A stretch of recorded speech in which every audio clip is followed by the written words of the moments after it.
Hi, welcome to Logos and the Chaos. Today I'm going to look at the story that Whoopi Goldberg and her co hosts on The View allegedly refused to have Sylvester Stallone appear on their show because of his political views. Now, recently, Sylvester Stallone came out in strong support of Donald Trump, calling him a mythical creature, having pulled off something out of this world, and comparing him to a second George Washington. And it's quite clear why that would have got the lady's goat.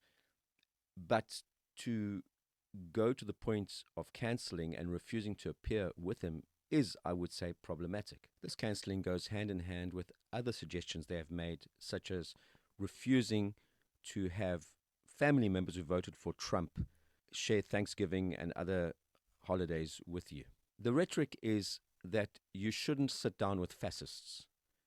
So an example would be if you had a really racist family member, it would be totally appropriate to not have them share with you in your fellowship. The problem is conflating different political views with racism. That's kind of insanity.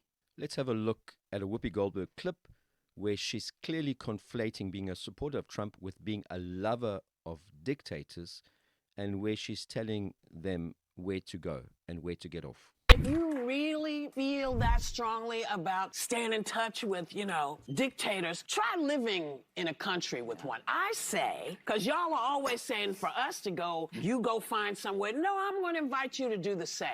You go and you live under a dictatorship because I want you to be able to come back and talk about it like you know something. And there are two main problems with Whoopi Goldberg's understanding in this.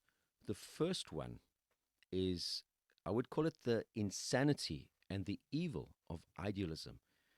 The being out of touch with reality, where you think you can actually judge one side as all good and the other side as all bad, and tell people to totally cut off one side and totally uncritically accept the other side. What a pity God didn't have Whoopi Goldberg around when he hid his people in Egypt, when he allowed Joseph to land up in Egypt and be a source of salvation, not only for the Israelites, but for the Egyptian people.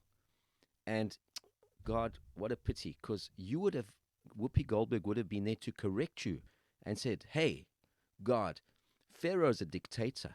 He's not a good person. How dare you associate with him? And she would have said, it's really more important to be idealistic and be able to intellectually divide people into right and wrong than to save a nation. Now, this is not saying that we don't have to be critical and fight dictators and stand up for justice. It's just that we have to be humble about this and realize, take the plank out of our own eye. And like the Bible says, judge nothing before the appointed time. Be slow to judge and be very careful when you're cutting anyone off, because you want to make sure that you're part of the solution and not part of the problem. There's some wonderful wisdom from the Bible that helps people to not go to extremes. It's in Ecclesiastes chapter 7, verse 16 to 18. Do not be over righteous, neither be over wise. Why destroy yourself? And this would be like saying, don't be over righteous, don't be woke, don't try and purify culture and take upon you the godlike status and ability to really judge people's hearts and to divide people. You're not God, and it leads to destruction. And then it says, don't go to the other extreme. Do not be over wicked and do not be a fool. Why die before your time? Don't not have any judgment or discernment at all. That's not what it's saying. And when it says destroy yourself, die before your time, it's Hebrew parallelism. It's saying the same thing. It's saying that whether you go to the left or the right, politically or in your interpretation or in your judgment, it brings death and destruction. We are not God. Okay, when we do things, we have to do it humbly and carefully. And it says this, it is good to grasp the one and not let go of the other. Whoever fears God will avoid all extremes. And let's go to the New Testament, to Jesus, and think about this. Don't have these people over at Thanksgiving. Don't have anything to do with these people. Cut them off. it sounds uncomfortably familiar to a situation. Let's look at Matthew 9, verse 11 to 13. When the Pharisees saw this, they asked his disciples, "Why does your teacher eat with tax collectors and sinners?" On hearing this, Jesus said, "It's not the healthy who need a doctor, but the sick. But go and learn what this means. I desire mercy, not sacrifice, for I have not come to call the righteous, but sinners." The second major mistake I believe Whoopi Goldberg makes is that she's forgotten her country's history. She is telling people who support Trump that they are fascists and supporters of dictators, and they need to go to countries that have dictators to live under them to see if they really like it.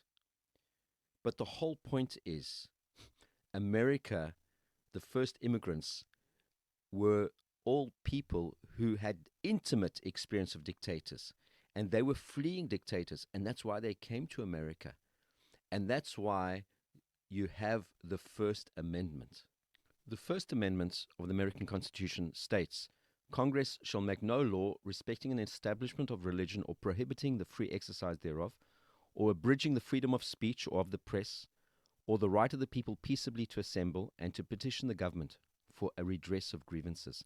And I would suggest, when The View refuses to have Sylvester Stallone on because they disagree with his political views, they are going against the First Amendment. They are going against the very spirit and foundations of their country.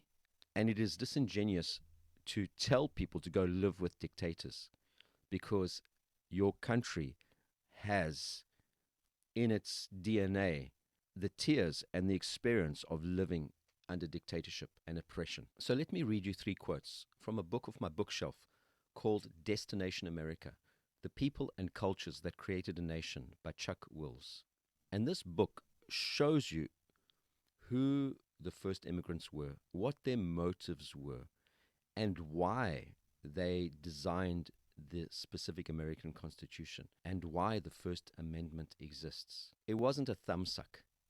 It was a response to their experience of oppression and dictatorship that caused them to enshrine this freedom of speech, this tolerance, and the safety to disagree, which Whoopi Goldberg and all her fellow liberal progressives are trashing and taking for granted, not realizing what they are doing. They have come from all over the world. Their faces have changed, not their reasons. Flight from poverty, persecution, war.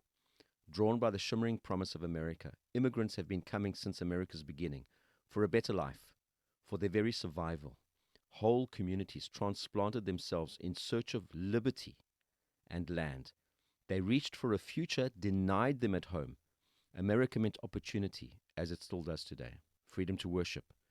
Persecuted for their religious beliefs, a long line of men and women have taken refuge in America ever since the Pilgrims landed at Plymouth Rock, from the Anabaptists fleeing Switzerland and Germany in the 18th century, to the Hasidic Jews fleeing Eastern Europe after World War II, to the Tibetans who come today. Their numbers have been small, but they have always come, bearing witness to the idea of America as a haven for immigrants in search of religious freedom, freedom from oppression. America, governed under the freedoms established by the Constitution, has been a sanctuary for people fleeing oppression. Dissidents, troublemakers, radicals, they have been labeled many things. There are those who have taken a stand against tyranny and injustice, those who have spoken out against inequality, often in the face of intimidation, barred from their homeland as enemies of the state. They have come to America, a haven where their voices will not be silenced. So let me finish off with some biblical advice for everyone, whether you're on the left or the right, for anyone who's overconfident in their own views and overconfident about demonizing and canceling those with opposing views. It's from Proverbs 18:2. Fools find no pleasure in understanding, but delight in airing their own opinions.